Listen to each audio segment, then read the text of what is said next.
Hey guys, Anthony, 4x4 Diesel. We've got a high quality inspection video. High quality, well, I've just changed the setting to 4K and 60 foot per second. So, I don't know what that's going to do, but anyway, let me know in the comments if it's better than usual or whatever, you don't care. Do you need 4K video or is 1080 okay? Because I thought 1080 is good. Anyway, just found a nut on the floor and that was off this car. So how many nuts and bolts did we lose on this car? Two. Two? That's a lot. How many do you normally lose? Usually none. None. Sometimes one. So this is a record, losing 2 nuts and bolts. Okay. Okay, well. Found one. One. So we've got one to go. We're going to put it up, pull the bash plate off and have a look around. That's why I left it till now. But let's have a quick look around.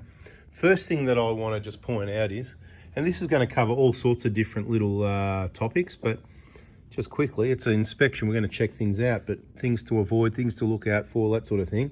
And you know, I never like these red wires that I just sort of see, you know, red wires just sort of sitting around, and it's plastic airbox, but it's just untidy rubbing. Anyway, I'd just shorten that a bit or change the angle at this end here so that it's, you know, I'd bring it around, probably bring it around this way, and then the wire would go down around there. Yeah, well, I mean, it only goes to plastic. It just looks like obviously someone's put a screw in there because it's broken for whatever reason. It's done 380K, fair enough. It's 12 years old. It's getting old. Hey, who would have thought we'd say a 150 Prado is getting old? But there you go, it's getting old. But notice the Red Arc SBI isolator there. That's all you need. Funny that, look, he's got a dual battery setup. Here's a battery here and a battery over there. And look, oh look, no DC charger, just the alternator charges both batteries. Fancy that. We're going to top up the coolant a little bit, yeah? Yep. Oh, you do that, and I'll just have a bit of a look around. You know, I'm always wires. I don't like wires kind of like, you know, wires sitting around. We've just done injectors on it, so everything around the center there's going to be okay. Careful, mate, don't spill it, all right? Let's see if he doesn't spill it. How long are you going to spend looking for this bolt, this nut or bolt, whatever's missing? Until we find it. The last car spent an hour. Well, that's pretty good. Spend an hour, that's dedication. Now we're making you nervous. It's going back and forward, mate. What if I rock the car if I go like that? Yeah, that messes with you. Pretty good, yeah. Where are we? A little bit more, a little bit more, a little bit more. Ah, that'll do anyway, because it's just going to expand when it heats up. And you put anything above the full line when it's cool, and it is cool, it's just going to push it out later, right? And it's going to get a bit more of a clean up after a road test. What have we got around this side? So we've got brand new injectors, nice shiny fuel pipes, that's how we roll. Every nut and bolt that we took off, we put back there, except for the one that's missing, of course. But there is a temporary replacement in place, but we're not happy. We don't do pick apart. We're not happy with a temporarily, you know, a champion nut and bolt pack bolt in there. So we're going to find it, and later in this video we'll show you where we find it, because just for part of the show. But look, this battery, it looks like it needs a bit of a straightening up. I'm concerned that it might not be secure, but I need 2 hands to give that a bit of a jiggle around to yeah, see that bracket there, a bit loose, yeah. So what we're going to do, we're going to loosen it off. We're going to move this battery. See how there's a gap over this side, everyone? We're going to move it over, not hard against, but let's say 5 mil off, so that we've got more clearance from the battery and the radiator, because the radiator hose has got heat, creates heat, you know, cooling system, heat, hot, hot, hot, right? And we want to keep the heat away from the battery. The battery's going to be happier if it's cooler. You want to look after batteries, keep them cool. But other than the kind of a little bit untidy wiring there and the loose battery, there's not really a lot to see here. How boring is a 1KD that's 12 years old? This is why I like them, and I just think people should just keep them, because until you let somebody work on it, the wrong person, and do some damage. Yeah, it's probably a little bit, oh, is there something down there to stop it? It might stop it moving that way. Anyway, we're just gonna move that over a little bit, give it a jiggle, that's it. And then just give it a bit more clearance at this side here to keep it away from the heat. Radiator hoses at 380,000 kilometers. Nothing wrong with them. Please don't change them. We will let you know when it's time to change components on Toyotas, in particular the 1KD. Awesome quality stuff. Don't change the self-tensioning clamps. You can see they all work, okay? At 380,000 Ks, this is another little demonstration. You know, people always break these, and when they break, they go, oh, you know, it was been broken before, and it's all, that won't break. I'm not gonna yank it hard because it's a customer's car. I'll do it on the on our old 08 120, which I have in other videos, and it doesn't break. And if it does, well, I get to buy myself a new radiator. So I don't mind, but I'm not going to do it here. I don't want to shout everyone a radiator. You go, no, do it, do it, do it. No, I'm not doing it, right?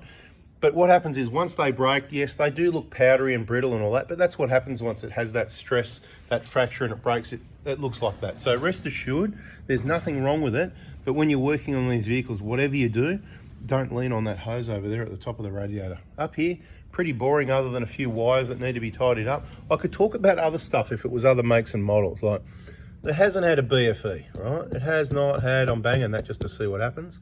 When I see the video later, just banging against the hose, you know, kind of going like that. Just curious to see what the picture's like on 4K 60 FPS.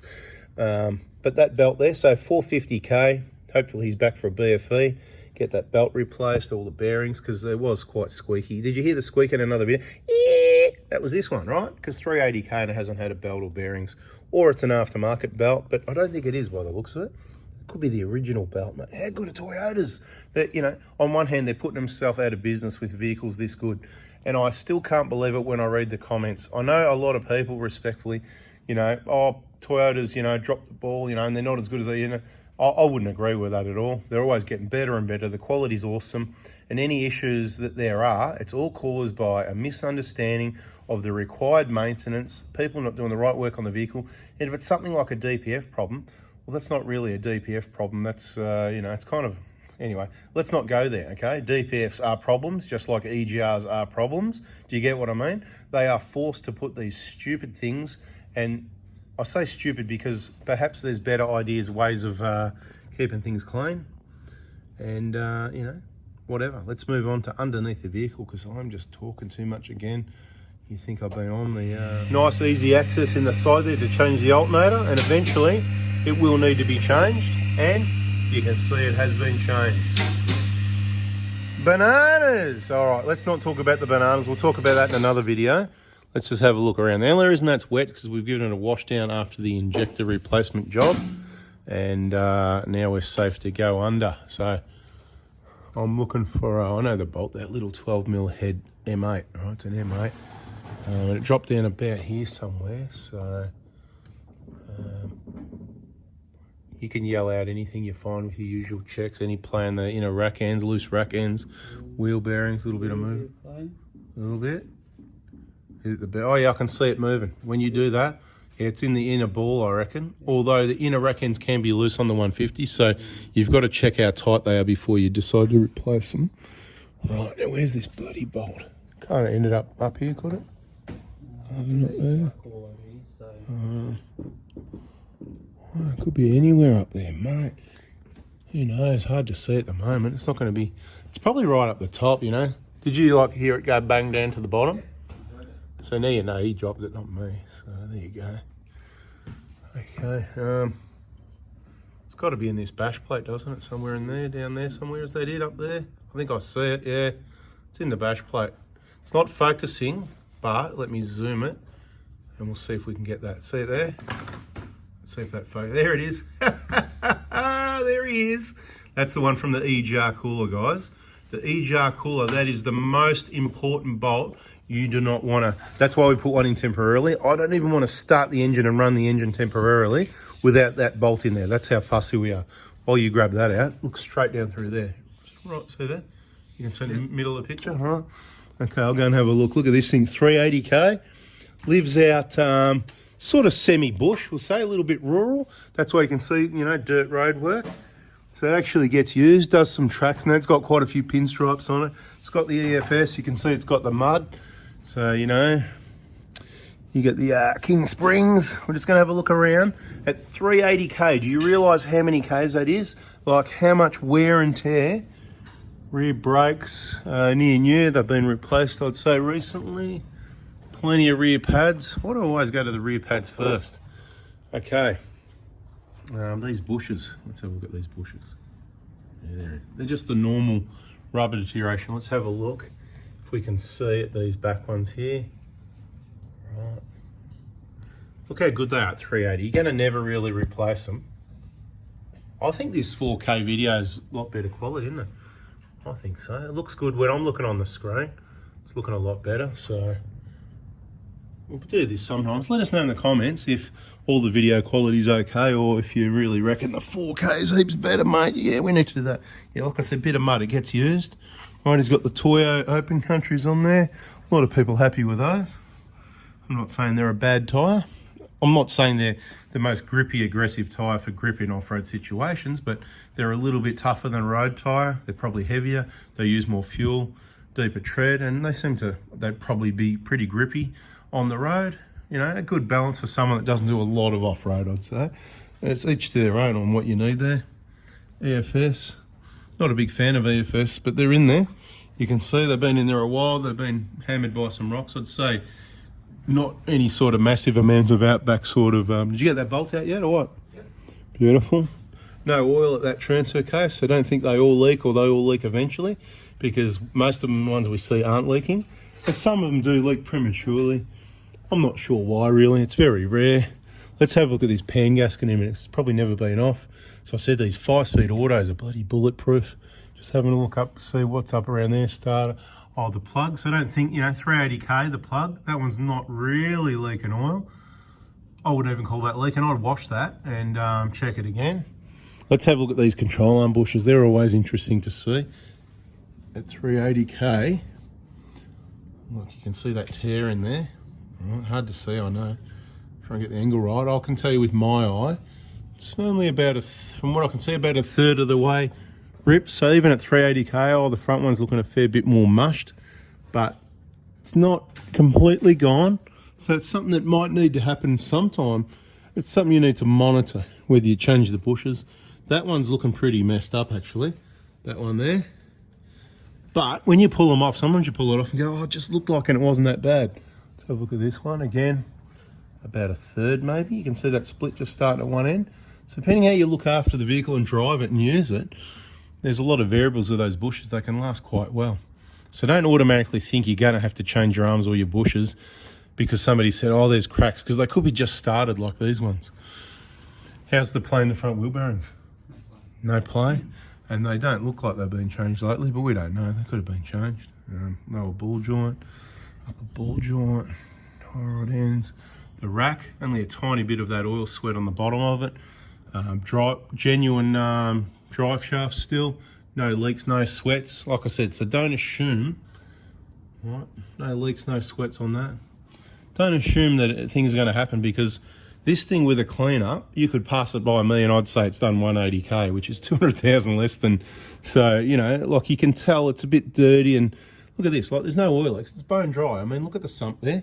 The front, crank seal doesn't leak. Sometimes I get a bit of a sweat at the, the vane pump, the vacuum pump. That's what that little bit of oil there, not worth worrying about that. It's not a leak. A little bit of oil around the diff there. Like I said, it needs a good clean-up so you can see what's going on really.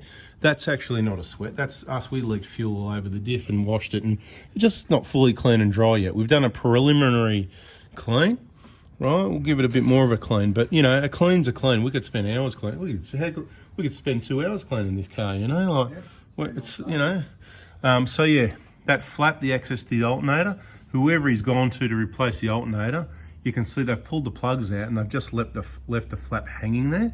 That's why there's good access there. So while you're hanging around, you want to see if you can pop that back in. There's a couple of clips missing though. We might have some spares there. I'll have a look in a minute, but see what you can do with it. I mean, you don't need it there. They eventually deteriorate. These things is what we're talking about. Oh, there's one clip missing out of here as well. I think that's around the wrong side. Just got to pull it out. There it is. There's one clip missing there as well. You don't actually need them. They're mainly for looks, I believe, Oh yeah, so when you're from the side and you look in, you don't see engine components. What's it called to make it look good? It's cosmetic. That's one. Cosmetic's the word I wanted, thank you. Oh, I'm always lost for words. Using the wrong words. It doesn't help when you... Anyway, right. I reckon that pan gasket, yep, my money's on that's original. I can see it's good quality.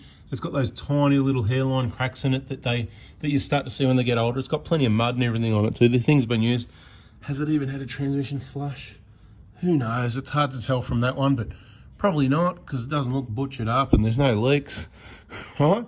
So nearly 400,000 Ks on the original transmission. We're going to change this fuel filter because it's 380k, so every 20,000 Ks, that rear fuel filter. It's only on the 1KDs and the 1GDs, not the 1KZ diesel. and not the V6. I'm pretty bored. There's nothing to see here. This is that gasket that you replace. Oh, that looks pretty clean. Someone might have replaced that lately, or it just looks clean. Anyway, anything else, or are we done? Pretty boring, isn't it? Other than it's a bit dirty, needs a clean up. Like we said, bit of mud, needs a bit of lubrication at the drive shafts. Nothing to see here. Check out our other videos in that service inspection playlist if you want to see more of this sort of information, and you can compile it all together and you'll get really good at inspecting your own vehicle. Bada bing, thanks for watching. Hope you liked it. Hit the like button if you did and subscribe, turn the bell on, and we'll catch you on the next one. See ya.